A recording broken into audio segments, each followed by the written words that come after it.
Welcome back to the Deliverance Network and our New Year's Eve special and our look back at the year that was 2020 and the coming year 2021 ahead. And this year, obviously a very difficult one for people with the COVID-19 virus and all of the lockdowns and the things that it has brought. And as we are again, and especially in Ontario, in a new state of lockdown, you see we are having to film outdoors. You know, it's been a difficult year for many people, having lost loved ones, a lot of fear out there as to the past year and the coming year, what it will bring. And Mark Mallett speaks about these coming times as being boxcars, one upon the other, with coming changes. A lot of prophetic voices on the watchtower talking about the time of times that we currently find ourselves in. And of course, there's a lot of fear and speaking, talk about the COVID-19 virus perhaps mutating again. So a lot of fear being generated about that. But I call you again to come into trust with God the Father and a deeper relationship with Jesus as we journey forward into 2021. That is the true place of safety, and we are called to be a people of God who trust, not a people of God who live in fear.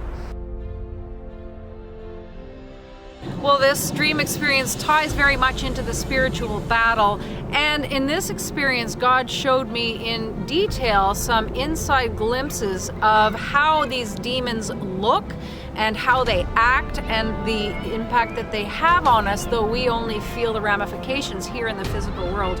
And in this experience, I was basically walking through dangerous territory. It was wooded, shrouded, and I was on a path, and I was called particularly to help people and help souls to come out of this state of being more attacked and sucked under, as it were, by dark forces. And basically I was called into the fray head on to do this work for souls, and of course I've mentioned that before. And in this dream I was shown particularly that the demons really hate me for the work that I am doing. But in this I was shown basically almost like what was a pit, and I saw in the dream experience a man fall into the pit, and literally he required quite a bit of help to be pulled out. And I was shown that the priest particularly was helping the work that I was doing to pull this person out, and it took much strength. I was shown these demons. They looked almost reptilian, very large scaled, massive sharp teeth, and they literally had a chokehold snap lock around the person's foot. So doing this spiritual work to pull someone out requires a lot of intervention, particularly if they have delved into the occult. And it takes time, it takes effort, it takes prayer, and it takes that sacramentals and the blessings, etc. by Roman Catholic priests. But I was shown that they really have a clamp hold when you have been sucked in, as it were, into sin or into practices of the occult. And there is a lot of work needed to pull someone out of that, and they almost have like handcuffs binding them. I've seen them bound with cords. I've seen them with spider webs almost wrapped all around them to try and prevent them from getting out at all. And the people did not realize that the evil beings operated like this. They were basically targeted for their weakness area. So, and the demons look at what is the weak area in the person, and they try to take them down in that area. So this is where we have to gird ourselves.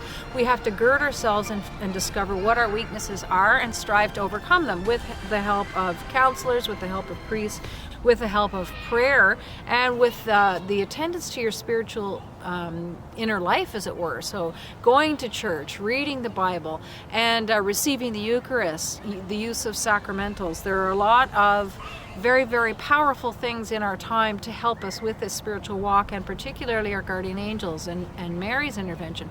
So there are so many resources that we can use, and I want to reiterate that we do need to use them. And the biggest danger, of course, is for those people who are not aware that they are in a spiritual battle. And these are the ones who have been sucked in and who are being held clamped tightly. But you can break free. I was shown that very much in this dream. The beings are quite strong, but you definitely can break free. You just need to know the path and what you need to do. And right near the end of this experience, I rose my arms in the air and I said, defend us in this battle, Jesus. Save us from this trial. And as I did, Jesus came and he made things move and change. And so Jesus is not gone anywhere either. I've seen him so many times in dreams, and I want to reiterate that he is still working powerfully on our behalf. He has already conquered, but it is for us to choose Jesus, to choose God, and to choose the side of heaven so that we share in his victory. And this is something that I urge with this sharing of this dream experience today. Again, not to fear, but to think about your life and to think about where you are in this choice.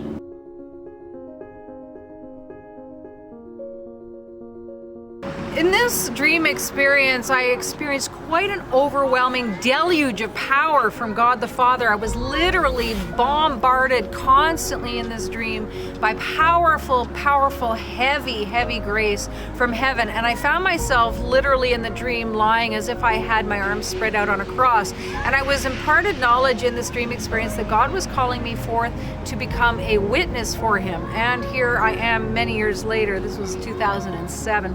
And in this dream experience, all of this heady power being poured upon me enabled me to help rise up and become a witness for him. But I was also drawn and then shown charismatic prayer groups and small groups, and that I was to provide information to them and to help people and to witness. So this is kind of this positive thing in this total storm that we're talking about of totalitarianism and some of the darker sharings of the spiritual battle, the heavy spiritual battle we find ourselves in now. But this is a positive thing, that grace comes as well, very powerfully and in a very heady way from heaven to assist us and aid us for whatever we need in the hour. We only have to worry about each day, one day at a time. And in this, I was shown charismatic prayer groups and that I was to be a witness. And the prayer at this time is something that Mary, particularly through visionaries, is calling. She's calling for cenacles to form and to have prayer groups in our home. Part of this may be if we are faced in the future with our churches being closed again, or closed for more permanent period of time.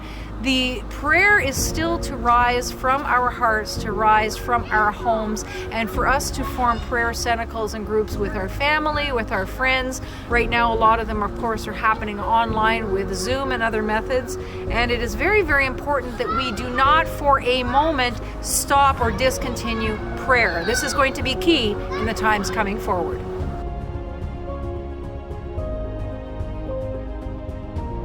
Well, as part of our filming today, I want to share with you a message again from countdowntothekingdom.com. And this one is from a Californian soul, it's called, and he receives numbers in the air, apparently, allegedly, that reflect and refer to the Blue Book, which was originally given to Father Stefano Gobi.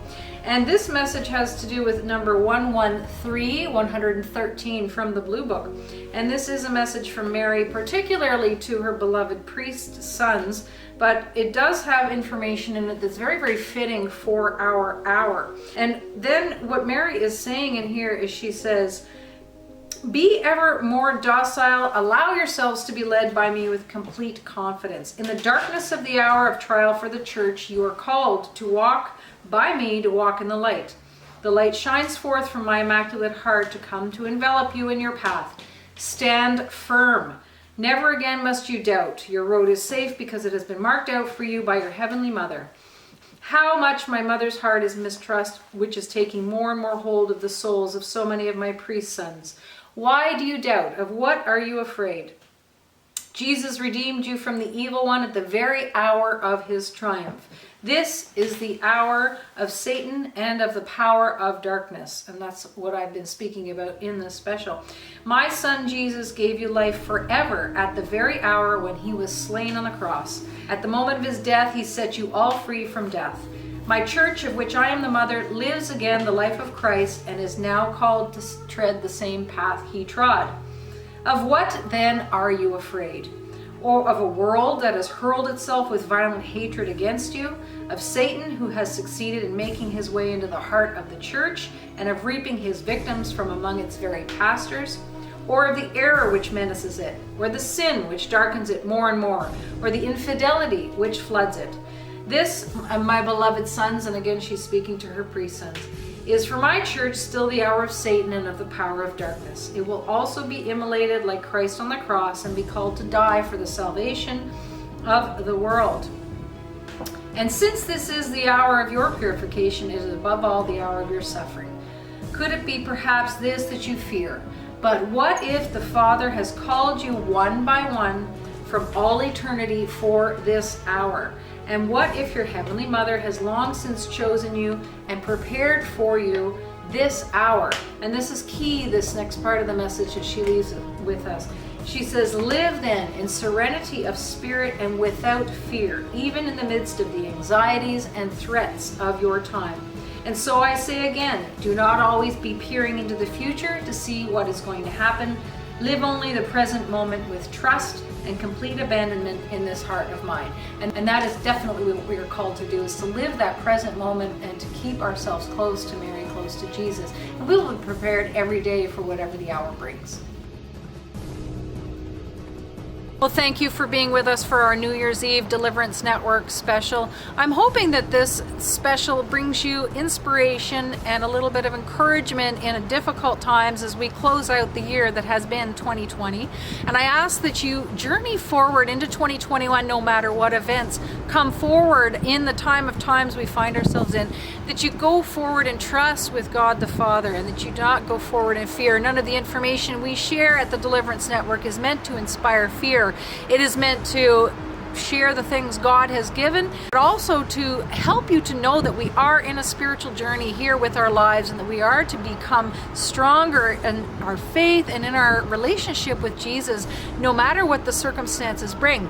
And even one of the messages I was given many years ago from Jesus, from a dream experience, was that Christ will become a log thrown into the water for us when we have to swim. And I pondered that message when I did receive it, and it becomes clearer and clearer as the days go by and as we look forward to 2021. Christ indeed is our rock, and we must cling to that, and we must cling to our faith and not have fear, but be very, very strong and be powerful in our prayer, especially in our faith lives and in our trust, so that we will be strong to carry forward whatever is required as we journey into 2021, not just for ourselves, but for all of the people that our lives affect. And I wish you a very happy new year. God bless you and your families, and may the joy and the peace of Jesus Christ be with you all.